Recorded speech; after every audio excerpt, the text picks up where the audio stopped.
Hi friends, welcome to Radha kitchen. ನಾನು ಚೆನ್ನಾಗಿದ್ದೀನಿ, ನೀವೆಲ್ಲ ಹೇಗಿದ್ದೀರಾ? ಇವತ್ತು ಸ್ವಲ್ಪ ಬಿರಿಯಾನಿ ತಿನ್ನಬೇಕಂತ ಆಸೆ ಆಗಿದೆ. ಸೊ ಈಸಿ ಆ್ಯಂಡ್ ಕ್ವಿಕ್ಕಾಗಿ ಮಾಡಬಹುದಾದಂಥ ಮಂಗಳೂರು ಸ್ಟೈಲ್ ದೊಣ್ಣೆ ಬಿರಿಯಾನಿಯನ್ನು ಮಾಡೋಣ. ಫಸ್ಟ್ ಟೈಮ್ ನನ್ನ ಚಾನಲನ್ನು ನೋಡ್ತಾ ಇದ್ದರೆ ಸಬ್ಸ್ಕ್ರೈಬ್ ಮಾಡಲಿಕ್ಕೆ ಮರಿಬೇಡಿ.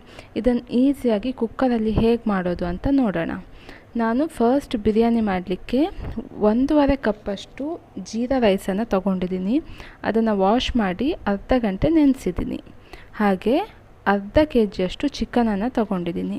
ಈ ಚಿಕನ್ಗೆ ಫಸ್ಟು ಸ್ವಲ್ಪ ಮೊಸರನ್ನು ಆ್ಯಡ್ ಮಾಡ್ತಿದ್ದೀನಿ. ಒಂದು ಸ್ವಲ್ಪ ಹಾಕಿದರೆ ಸಾಕು. ಮತ್ತು 1 ಸ್ಪೂನಷ್ಟು ಅರಿಶಿನ ಹಾಕೋಣ. ಅದಾದಮೇಲೆ ಒಂದು ಸ್ವಲ್ಪ ರುಚಿಗೆ ತಕ್ಕಷ್ಟು ಉಪ್ಪು ಮತ್ತು ಸ್ವಲ್ಪ ಖಾರದ ಪುಡಿ, ಇದಿಷ್ಟನ್ನು ಹಾಕಿ ಚೆನ್ನಾಗಿ ಮಿಕ್ಸ್ ಮಾಡೋಣ. ನೋಡಿ, ಈ ರೀತಿ ಚೆಂದ ಮಿಕ್ಸ್ ಮಾಡಬೇಕು.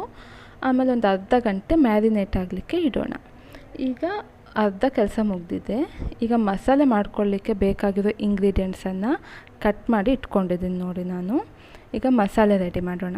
ಫಸ್ಟ್ ಒಂದು ಮುಷ್ಟಿಯಷ್ಟು ಪುದೀನ, 1 ಮುಷ್ಟಿಯಷ್ಟು ಕೊತ್ತಂಬರಿ ಸೊಪ್ಪು, ಸ್ವಲ್ಪ ಮೆಂತ್ಯ ಸೊಪ್ಪು ಮತ್ತು 8ರಿಂದ 10 ಬೆಳ್ಳುಳ್ಳಿ, 2 ಪೀಸಷ್ಟು ಶುಂಠಿ, ಇದಿಷ್ಟನ್ನು ಹಾಕೋಣ. ಮತ್ತು ಇದು ಒಂದು 4 ಮೆಣಸು ತೊಗೊಂಡಿದ್ದೀನಿ ನಾನು, ಹಸಿಮೆಣಸು, ಮತ್ತು 2ರಿಂದ 3 ಚಕ್ಕೆ, ಸ್ವಲ್ಪ ಕಾಳು ಮೆಣಸು, 2ರಿಂದ 3 ಏಲಕ್ಕಿ, 1 ಬಡೆ ಸೊಪ್ಪು, ಇದಿಷ್ಟನ್ನು ತೊಗೊಂಡಿದ್ದೀನಿ. ಇದೆಲ್ಲ ಹಾಕಿ ಆದಮೇಲೆ ಸ್ವಲ್ಪ ನೀರು ಹಾಕಿದರೆ ಸಾಕು, ತಿಕ್ ಪೇಸ್ಟ್ ಬರಬೇಕು. ಸೊ ಇದನ್ನೆಲ್ಲ ಚೆನ್ನಾಗಿ ರುಬ್ಕೊಳ್ಬೇಕು, ಫೈನ್ ಪೇಸ್ಟ್ ಆಗೋ ಹಾಗೆ. ತುಂಬ ನೀರು ಆ್ಯಡ್ ಮಾಡೋದು ಬೇಡ. ನೋಡಿ, ಇಷ್ಟಾದರೆ ಸಾಕು, ಸ್ವಲ್ಪ ದಪ್ಪ ಪೇಸ್ಟ್ ಬರೋ ಹಾಗೆ. ಈಗ ಮಸಾಲೆ ಕೂಡ ರೆಡಿಯಾಗಿದೆ. ಬಿರಿಯಾನಿ ಹೇಗೆ ಮಾಡೋದು ನೋಡೋಣ. ಕುಕ್ಕರಲ್ಲಿ ಒಂದು ಸ್ವಲ್ಪ ತುಪ್ಪ ಹಾಕಿದ್ದೀನಿ ಮತ್ತು ಒಂದು ಸ್ವಲ್ಪ ಎಣ್ಣೆ ಹಾಕ್ಕೊಳ್ಳೋಣ. ನೋಡಿ ಇಷ್ಟು. ಮತ್ತು 2 ಇದು ಚಕ್ಕೆ ಮತ್ತು ಒಂದು ಸ್ವಲ್ಪ ಬಡೆ ಸೊಪ್ಪು ಮತ್ತು ಲವಂಗ, ಇದಿಷ್ಟನ್ನು ಹಾಕಿ ಚೆನ್ನಾಗಿ ಫ್ರೈ ಮಾಡೋಣ. ಒಳ್ಳೆ ಫ್ಲೇವರ್ ಕೂಡ ಬರುತ್ತೆ. ಮಸಾಲೆಗೆ ಹಾಕಿದ್ದೀನಿ, ಆದರೂ ಇಲ್ಲಿ ಹಾಕಿದರೆ ಚೆನ್ನಾಗಿರುತ್ತೆ. ಇದೆಲ್ಲ ಆದಮೇಲೆ 2 ಈರುಳ್ಳಿ ತೊಗೊಂಡಿದ್ದೀನಿ ನಾನು. ಇದನ್ನು ಚೆನ್ನಾಗಿ ಚಾಪ್ ಮಾಡಿ ಇದಕ್ಕೆ ಆ್ಯಡ್ ಮಾಡಿದ್ರಾಯಿತು. ಚೆಂದ ಫ್ರೈ ಮಾಡಬೇಕು, ಹಸಿ ವಾಸನೆ ಹೋಗೋ ತನಕ ಫ್ರೈ ಮಾಡಬೇಕು. ಮತ್ತು ಗೋಲ್ಡನ್ ಬ್ರೌನ್ ಬಂದಿದೆ ನೋಡಿ, ಈಗ ಇಷ್ಟು ಫ್ರೈ ಮಾಡಿದರೆ ಸಾಕು. ನಂತರ 1 ಟೊಮ್ಯಾಟೋನ ಕಟ್ ಮಾಡಿ ಹಾಕ್ಕೊಂಡಿದ್ದೀನಿ. ಇದನ್ನು ಕೂಡ ಚೆಂದ ಫ್ರೈ ಮಾಡೋಣ. ಒಳ್ಳೆ ಫುಲ್ ಸ್ಮೂತಾಗಿ ಸ್ಮ್ಯಾಶ್ ಆಗೋ ರೀತಿ ಫುಲ್ ಬೇಯಬೇಕು. ಆಮೇಲೆ ನಾವೇನು ಮ್ಯಾರಿನೇಟ್ ಮಾಡಿರೋ ಚಿಕನ್ ಇದೆಯಲ್ವಾ, ಅದನ್ನು ಇದಕ್ಕೆ ಆ್ಯಡ್ ಮಾಡಬೇಕು. ಆ್ಯಡ್ ಮಾಡಿ ಆದಮೇಲೆ ಚೆಂದ ಈಗ ನೋಡಿ ಹೀಗೆ ಮಿಕ್ಸ್ ಮಾಡ್ಕೊಳ್ಳೋಣ. ಚೆನ್ನಾಗಿ ಈರುಳ್ಳಿ ಮತ್ತು ಟೊಮ್ಯಾಟೊ ಜೊತೆ ಚಿಕನನ್ನು ಚೆಂದ ಮಿಕ್ಸ್ ಮಾಡಿ ಒಂದು 10 ನಿಮಿಷ ಕುಕ್ ಆಗಲಿ. ನೋಡಿ, ಈಗ ಚಿಕನ್ ಅದು ನೀರು ಬಿಟ್ಟಿದೆ. ಈಗ ನಾವು ಏನು ಮಸಾಲೆ ರೆಡಿ ಮಾಡಿದ್ವಲ್ಲ ಅದನ್ನು ಆ್ಯಡ್ ಮಾಡಿ ಚೆಂದ ಚಿಕನ್ ಜೊತೆ ಮಿಕ್ಸ್ ಮಾಡಬೇಕು. ಈಗ ಚೆಂದ ಮಿಕ್ಸ್ ಮಾಡಿ ಒಂದು 10 ನಿಮಿಷ ಬಾಯ್ಲ್ ಮಾಡಬೇಕು. ಸ್ವಲ್ಪ ಉಪ್ಪು ಹಾಕಿ ರುಚಿಗೆ ತಕ್ಕಷ್ಟು ಉಪ್ಪನ್ನು ಆ್ಯಡ್ ಮಾಡ್ಕೋಬೇಕು.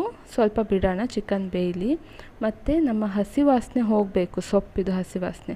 ಚೆಂದ ಬಾಯ್ಲ್ ಆಗಿದೆ ನೋಡಿ, ಈಗ ಚೆನ್ನಾಗಿ ಪರಿಮಳ ಬರ್ತಾ ಇದೆ.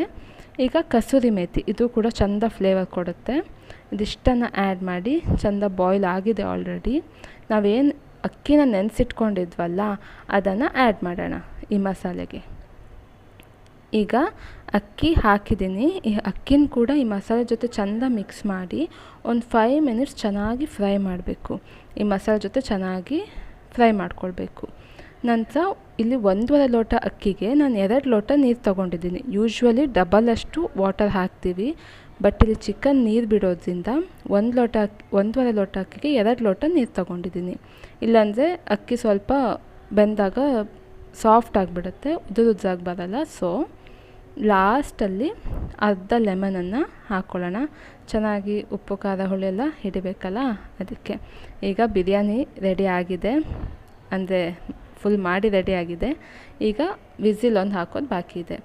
3 ವಿಸಿಲ್ ಹಾಕಿಸ್ಬೇಕು ಬಿರಿಯಾನಿಗೆ. ನೋಡಿ, ಈಗ ರೆಡಿ ಆಗಿದೆ ಆಲ್ರೆಡಿ ಬಿರಿಯಾನಿ. ತುಂಬ ಚೆನ್ನಾಗಿ ಬಂದಿದೆ, ಘಮ ಘಮ ಅಂತಿದೆ, ಉದುರಾಗಿ ಬಂದಿದೆ ನೋಡಿ. ಸೊ ನಾನು ನೀರು ಸ್ವಲ್ಪ ಕಡಿಮೆ ಹಾಕಿದ್ದೆ, ಚಿಕನ್ ನೀರು ಬಿಡ್ತಿದೆ. ಸೊ ನೋಡಿ, ಚೆನ್ನಾಗಿ ಬಂದಿದೆ, ಉದುರಾಗಿ ಬಂದಿದೆ. ಟೇಸ್ಟಿಯಾಗಿದೆ ಅನಿಸುತ್ತೆ, ಯಾಕಂದರೆ ಅಷ್ಟು ಚೆನ್ನಾಗಿ ಪರಿಮಳ ಬರ್ತಿದೆ. ನೋಡಿ, ಚೆಂದ ಆಗಿದೆ. ಚೆನ್ನಾಗಿ ಬಂದಿದೆ ಬಿರಿಯಾನಿ. ಆ್ಯಂಡ್ ತುಂಬ ಈಸಿಯಾಗಿ ಮಾಡ್ಕೊಳ್ಬೋದು ಕುಕ್ಕರಲ್ಲಿ. ಅರ್ಧ ಗಂಟೆ ಸಾಕು ಮಸಾಲೆ ರೆಡಿ ಮಾಡಿಕೊಂಡ್ರೆ. ನೀವು ಕೂಡ ಮಾಡಿ ಟೇಸ್ಟನ್ನು ಕಮೆಂಟ್ ಮಾಡಿ.